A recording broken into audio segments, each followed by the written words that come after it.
Okay, hello Zena. Hello, Melanie. How are you? I'm very well, thank you. Thank you for joining me today. So I'm going to explain that Zena Barrick, is not a teacher or an ex-teacher, but she is a very useful person. We are here today to talk about why, when you start your freelance journey, you should have a website. Because when I was starting my journey, I thought I probably should have one. But the first bunch of people I talked to all said, "What do you need that for?" Fortunately, I decided to ignore them.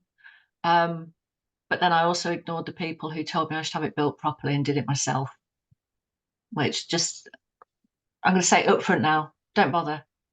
It will take you a ridiculous amount of time. You won't make a good job of it. There'll be hours of your life you won't never get back. I found it super stressful. Took days and days and days. And it was just ridiculous. So, Zena, Weberdoodle, I do love your business name. Weberdoodle. Thank you very much. Okay, so from your point of view, why is it important for somebody who has got no clients and no name out there, is only just starting? Why should they hit the ground running with a website already built? Well, I think it's mainly because you want to look professional, and that's sort of the be all and end all of it, really. So there's lots of reasons why you might want a website. Functionally, you might want to sell things on the website. You want it as a means of getting in contact. You want it to have information on there for your potential clients. But primarily, you want to be seen as credible and as if you're taking your business seriously, and that other people should take it seriously.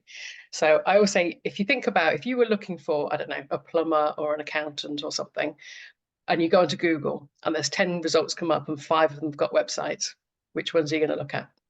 You're probably never going to get as far as looking at the ones who haven't even got a website, because you're going to think that they're probably very small businesses, or you're not going to trust them so much. Whereas once you've got a professional website, you look as if you look the part. And if you had it designed properly, again, it makes you look professional. It makes you look as if your standards are high, which isn't just a reflection of your website, but how you approach your whole business, and that you're a professional person that people can trust.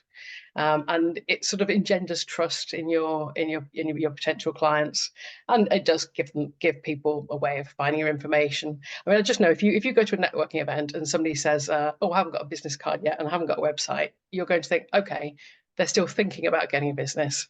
They haven't actually got a business yet. Whereas if somebody says, and here's my card and here's my website, and then you go on there and it's all nicely laid out, and you can see it's them and their qualifications are on there, and they're talking about things in a way they obviously know what they're talking about, then you've got confidence in them, and you're automatically much more likely to then go with them, and then that allows them to grow their business.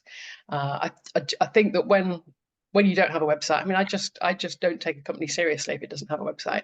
So if I don't know, if say a company just has a Facebook page, I'm thinking, okay, this is fine if you're, I don't know, mobile hairdresser or something like that. You don't that's the right of you. But if you're a professional person like a proofreader, I'm expecting you to come at this business like somebody who knows what they're doing and is serious about it. And I Yeah. also I want to find out all about your business on there. When I look at your website, I want to get all the information I want, and I just want you to come across professionally to me, so I take you seriously. It's an interesting point. I was going to raise that about Facebook pages. Um, so what is wrong with just having a Facebook page? I mean, to me, it's just Yeah, like so obvious, but there are yeah, businesses that just have a yeah, Facebook page. yeah. Have find it So all the time. Yeah. So the main thing I think is an impression. So I think most people, it's like, okay, like proofreading.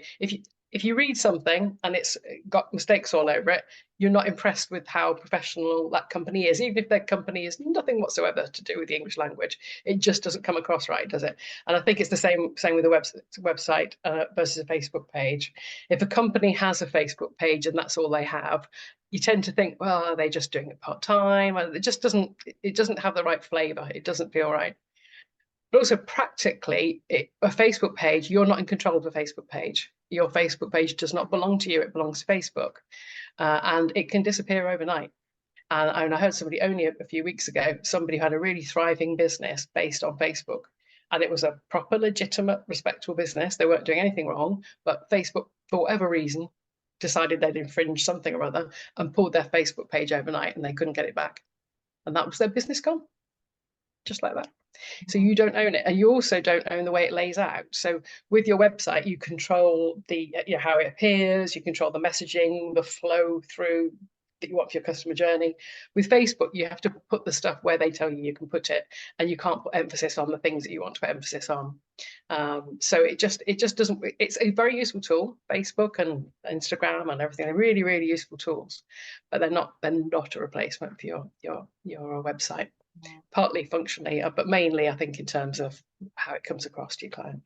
And of course, there's the issue of not everybody goes on Facebook, but everybody has a Facebook account or an Instagram account if that's where you've got the business. So yeah, have a page, have it as a tool, but like you say, you don't own it, and don't rely on it. No, not everybody can see it. A lot of people have left Facebook. A lot of people have never joined Instagram, whatever it is. And so if you say to them, okay, here's my Facebook page, well, I'm not going to join Facebook just so I can look at your Facebook page. And it can really actually annoy people. I've heard people respond very negatively to that. And again, if it's just a tool for you to post, that's fine because it's not necessary. But if you're relying on it, it's not great. Not great at all. Yeah. And of course, there are those days where everybody's in a tiz because Facebook has gone down or you can't log into Instagram.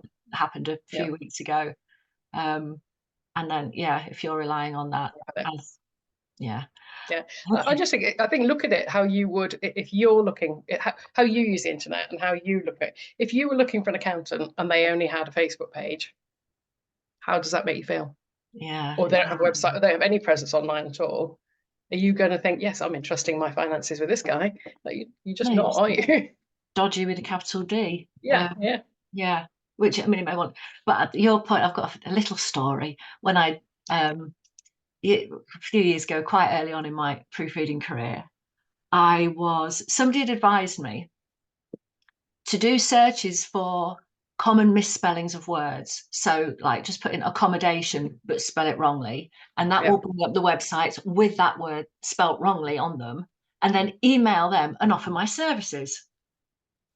Like I say, this was very, very early doors. I didn't realise that cold emailing is just, a bit cringy. Anyway, so I was doing this and I'd actually found a mistake on a local council website down south. So I'd emailed them, and it turns out, they thought I was a hacker because it was actually in a bit of their website that they thought that they had de-indexed, and that was supposed to be password protected when it was live.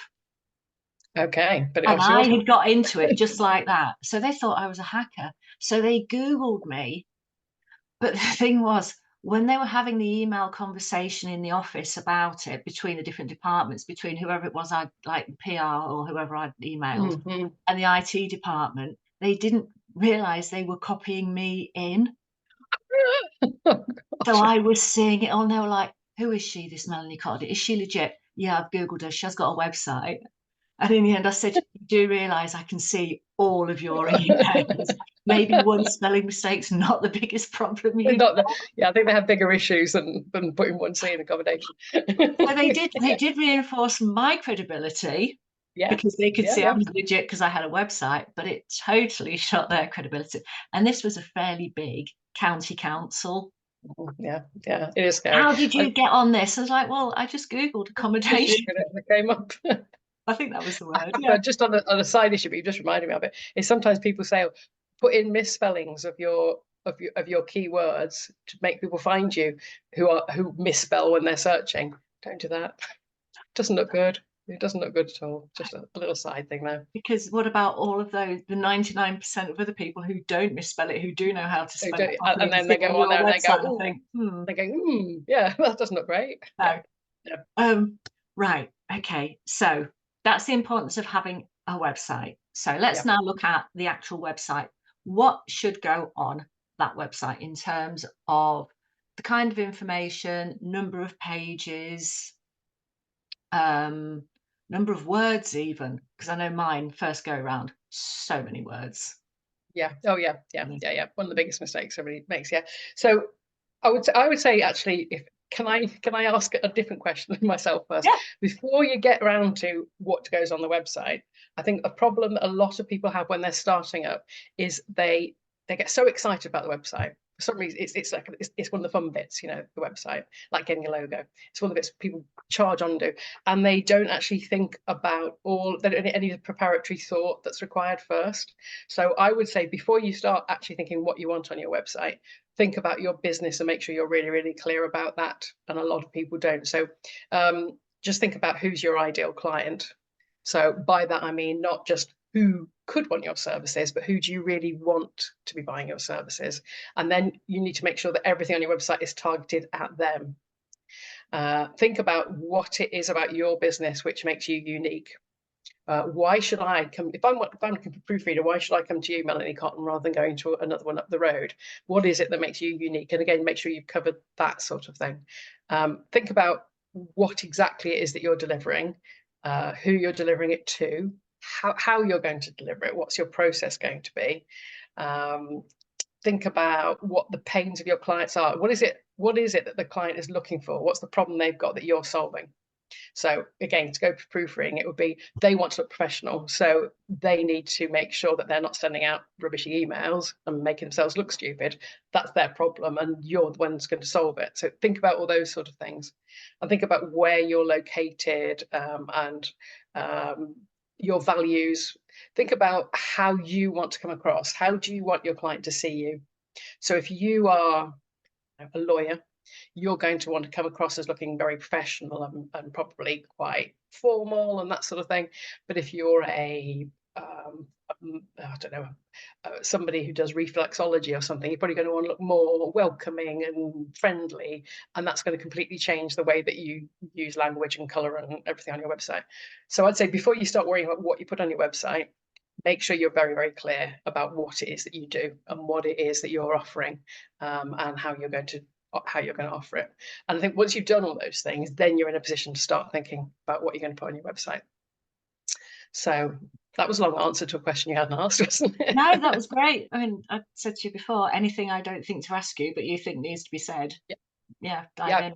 Yeah. So as far as what should go on the website, well, obviously it will depend a bit on what the website's for, but primarily, obviously, you need to, I mean, just the obvious things, your logo, but also the name of your company in words, in letters. So quite a lot of people, they will put their logo on their website and it's got the name of it, like see mine, you can see on my screen here, it's Weberdoodle, but that's a picture. That's not a word. It looks like a word to you and me with human eyes, but Google can't read that. Google just sees it's a picture. So you need to actually make sure that you're using the same as you have if you had a little tagline under there as well. Then you know, you need to make sure you've got those things in words so that Google can read them. So that's the first thing. The second thing is make sure that your messaging is really clear and really obvious. So by that, I mean, if you are, like I'm a website designer for service-based businesses, I need to make sure I've got that front and center of the messaging right at the top of the web page. So if you look at, nearly everybody's looking at websites on their phones now, okay? Can't really see that with my dog. You see, that's not very big, is it? So you've got to get your message there before anybody even starts scrolling. You want to make sure that as soon as people land on your website, they know exactly what you do and that they at least convinced that it's worth having a little bit of a look around your website. They've landed on a website that's worth visiting. So I would say do that with words, but also with imagery, if that's appropriate. So, you know, you might have a photo of you and some writing or something like that. Something at least gives a clue as to what it is that you're doing. If you were teaching children French, you would probably want to have you know, in a classroom setting or something of that sort. Something that is just, because you see pictures long before you read writing, just something that's really obvious. And make sure that the messaging is not clever, not aspirational. So by that, I mean, if you were, let's say you're a sports coach, it should say sports coach or sports coach to people who are doing their first 5K or something very specific, but really obvious, you know, what it says on the tin, rather than having something like be the best you can be or reach new heights, because that means absolutely nothing, doesn't it? And it could refer to anything. So be really, really clear about that. So do that. Then other things you need on your website. So a bit about you. So a little bit about who you are and what your values are and what makes you special and why I should choose you. Make sure that all of your copy, or which is all the text that goes on your website, is focused on your client, not on you. Because what you quite often see on websites is people go, I do this and I do that and I offer this service, and they're not thinking about the client. They're thinking about what they offer, and what you offer the client might not be the thing that's most obvious. So I saw a really good advert the other day for Airbnb. Now, if I was doing an advert for Airbnb, I might think, oh, we offer accommodation when you go on holiday. But with this, it was really clever, because what it said was, when you go to a hotel with your kids, when they go to bed, you have to go to bed. But when you go to Airbnb and you're in a little flat, you put the kids to bed and you can then sit in the living room with your glass of wine. It was that sort of thing. So the benefit they were offering was what the tangible difference will be to your trip away, not the fact that they offer accommodation. And I just thought that was so clever, and a really good example. If you put yourself in your client's shoes and make sure you're talking about what their issue is and addressing that, rather than talking about I do all this stuff. So that's another thing. You need to make sure you've got a very, very clear customer journey. So by that, I mean, when somebody lands on your website, make sure that it's really obvious to them where they should go next in the website to find the information that they need, and that you're always pushing them towards what it is you want. So just make sure it's a really logical flow, and that you have a really clear call to action. So a call to action is the thing that you have that says, do this now. So in the case of my website, I want people to book a consultation. So I have this button that appears every now and then, and it says, always in the same wording, always consistently, book a consultation, book a consultation, book a consultation. And it's really obvious then where people go to book that. And also make sure that my navigation is really clear. So the menu that's at the top is really clear how you find it. So if somebody comes on and they might be interested in my website service, it's obvious to them where they find that bit out. Or if they want to look at my case studies, it's obvious where they find those bits out. So just make sure it's really very clear indeed. That's extremely important, and something that people get wrong a lot. What else? Testimonials or case studies, if you've got those. If you're just starting out, you might not have them yet, but when you've got them, put those on, because they engender trust. They show that other people have used you, that you really do know this stuff. Yeah, when you're starting out, and what I did, which might give people a bit of an idea, I offered to work for free for people as long as they wrote me a testimonial. So the first half dozen, I think, people I did stuff for, friends, kids were writing their dissertations for university, charities.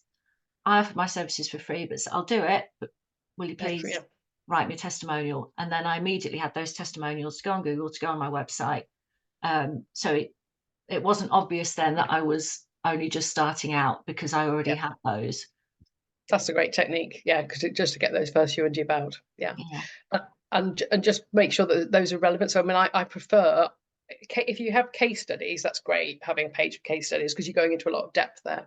But just little testimonials by each relevant section. So if you've got more than one service, then have a testimonial about that service just there. So it just convinces people, just as they've been reading about the service, yes, I'm interested in it. And then right at the end, oh, I did this and she was great. It just convinces them. So that's another thing that's extremely important. What else do you need on there? Let's think. So how important do you think images are? And should they be stock images, or should you invest in a branding photographer session? Okay, you're going to be shocked, aren't you, to say I'm going to say don't, for goodness sake, use stock images. So stock images are ones you buy free off the internet.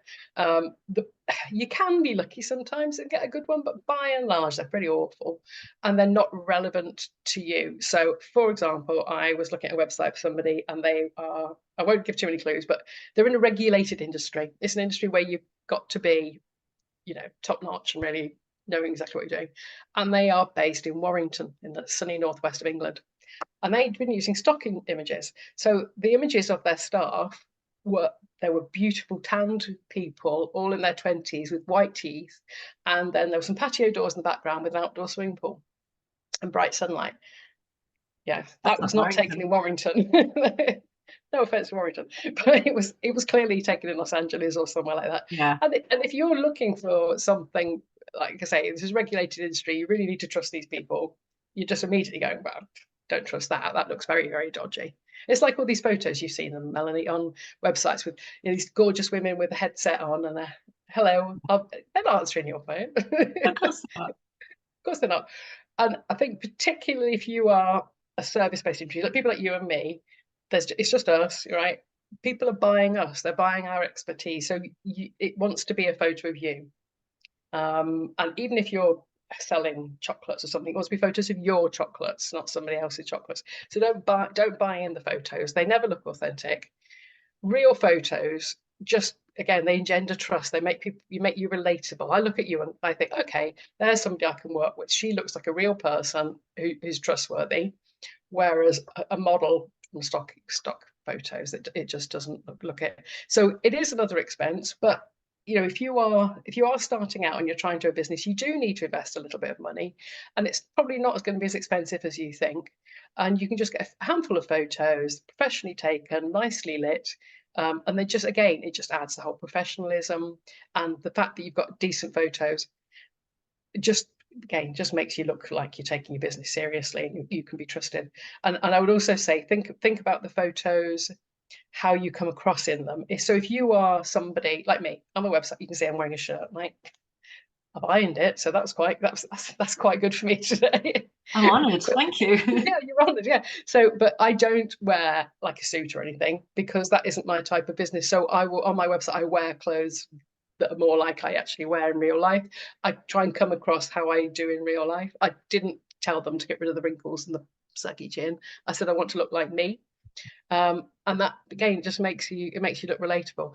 I think people don't want their photo on because they either think it looks like they're showing off, like they're putting themselves out there, or they, like most people, we all hate photos of ourselves, don't we? I mean, it took me a while to take my own medicine and put my photo on my website. Ditto. But nobody else cares you've got a double chin. Nobody else cares that you've got wrinkles like that. They don't care. You're the only one who cares about it. They just want to see a real person. They want to see somebody, and probably, especially if you're somebody who goes networking or posts on LinkedIn, they want to see, oh yeah, that's the lady I met, and she was really good, and they recognise you. So I think that's really well worth investing in that. Yeah. Yeah. Oh, yeah. And I think what I would say on that is if you're setting up your business while you're still working your day job, and so you're setting up as a side hustle or just getting everything in place ready while you've still got that day job and you've still got that pay packet coming in, is the time to spend the money on doing this. Because once you've stepped away from that safety net, in the first few months of your business, you're definitely not going to feel comfortable spending the money at that point. You need to have done it while you've still got the pay packet going on. If I had my time again, that is definitely one lesson I would be teaching myself. Spend money up front, get the website done properly, get the photos, because it does make a massive difference. I know now, with the wisdom I've got, when I look at photos or people's websites, I see the photo on the website, it's the photos that I see of them on LinkedIn or Facebook, and it's the photos I see of them when I walk into a networking meeting or South Cheshire Chamber of Commerce that I'm a member of. When I walk in there and I see them, I think, yeah, I've seen your photo on LinkedIn, and it's the same that I've seen on your website, because I've already, and it helps people to get to know you a bit as well. If they're looking, I feel, if they're looking for somebody in your field and they've had a bit of a Google for local ones, and they've seen, and they walk into a networking meeting and they see you, they've already sort of had an introduction. They don't need to wait to be introduced to you. They'll come up to you and say, I've seen you on LinkedIn, I've looked at your website, because that has now happened to me. So, people have come up to me at these events and said, I've been following you for a while. I recognised you as soon as I walked in. I want a one-to-one with you because I've been thinking about working with you.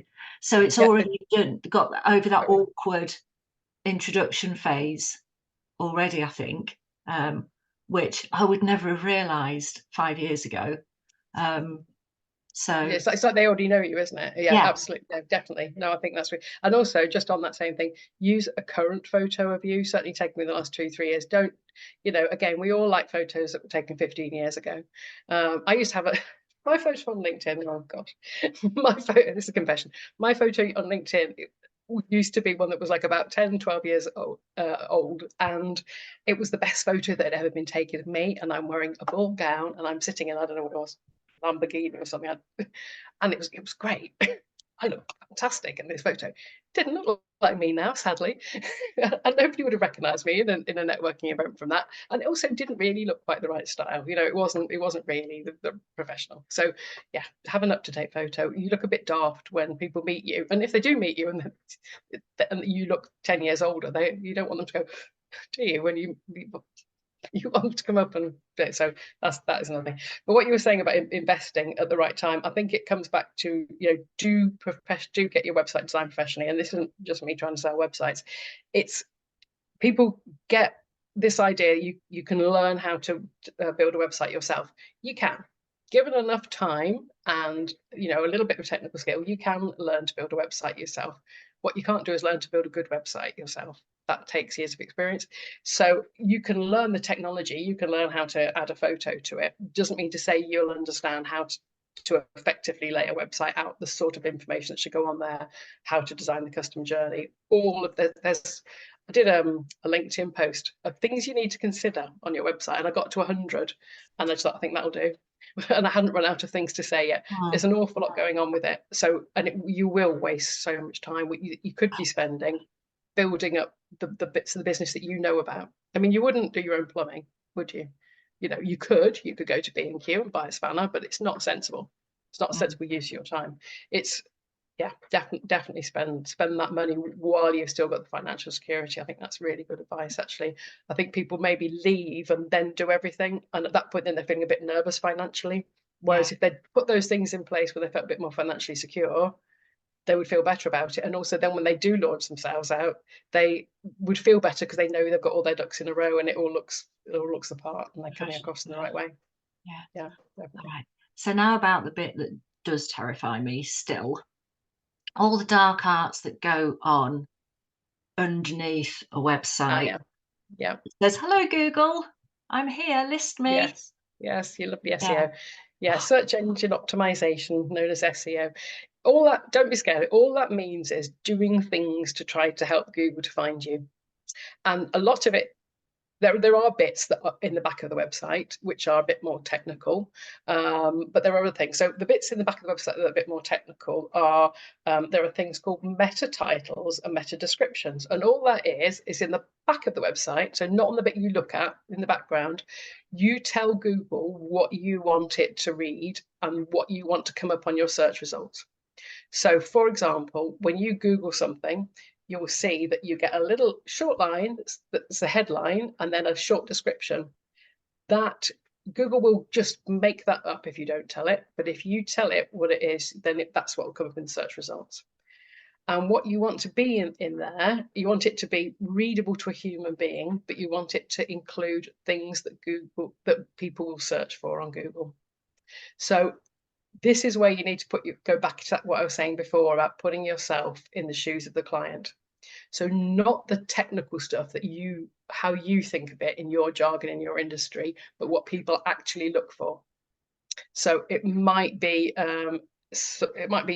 something very simple like web designer near me or something like that, but it could be something like how to make myself look more professional, and that could bring up proofreaders or website designers, couldn't it? But think about the things which people actually are Googling, include some of that in your website, in the background stuff we've talked about, but also within the copy. So within your copy, you want to have discovered some search terms that people use. So we call them keywords, but they're not necessarily words. They can be little phrases. So think about 1 or 2 or 3 keywords that are really specific to what you do, or what people actually search for, and then try and use those in the text on your website. but do it in a natural way. And that is a dark art. That's copywriting. Do it in a way where it flows and it looks sensible, and you're not just what they call keyword stuffing, where you're shoving loads of words in. But the main thing really, it's important to use keywords, and it's important to put those things in the background. But actually, if you attend Google seminars, because I'm sad and I do these things where Google is telling you what they're looking for, what they keep saying is, don't worry about that, don't worry about that. Make your website work really well for the user, and that is what works. So make sure your website loads quickly, make sure it's accessible, make sure that the words actually make sense. Make sure that the information you've got on there is original and genuinely useful. Don't be copying tons of stuff from other websites. Do what's best for your client, and that will actually be what's best for you. And that's what's actually really going to help you with your SEO. So go on. Go on. I was just going to say, interesting that you just said about make sure that your content is original, because some people might think, well, I can't afford a copywriter as well, so I'll just use AI to write it for me. Yeah, we're back to stock photos, aren't we? Yeah. Don't. Okay, so AI is useful. AI is really useful if you are trying to write something like a blog and you're completely stuck and you can't think of anything. Get AI to write you a first draft, or come up with some bullet points of things you could cover. But then write it yourself. Write it yourself in your own natural human voice. I mean, at the moment, I can spot AI copy a mile off, and it's going back to what we were talking before about authenticity. It's stilted. It doesn't work. AI isn't there yet. It might be in the future, but it's not there yet. And you want to come over also as your own personality. We talked earlier about having your own values and how you want to come across, and your website should be in your normal voice, professional voice, but your normal professional voice. You shouldn't be coming across like a and in conclusion, we think, which is how AI always writes. Again, while you've got some money to invest, I am going to strongly recommend you use a copywriter. I know, I think my English is reasonable. I know quite a lot about website copy. I am not the best person to write the copy for my website. I have written it. It was fine. It wasn't bad.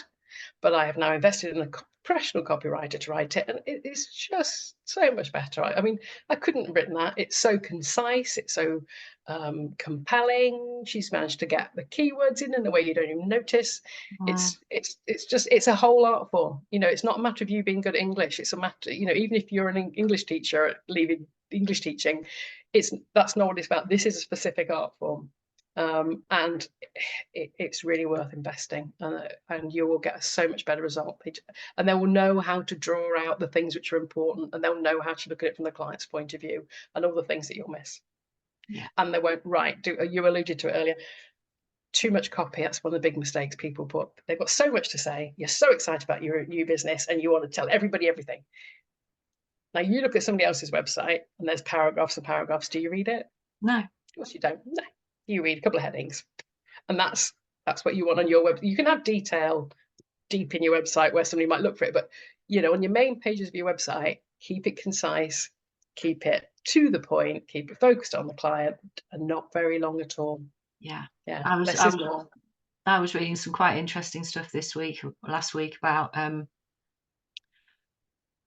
plain English and sentence structure and sentence length. And apparently more than 14 words in a sentence, the amount of it that people absorb drops off a cliff.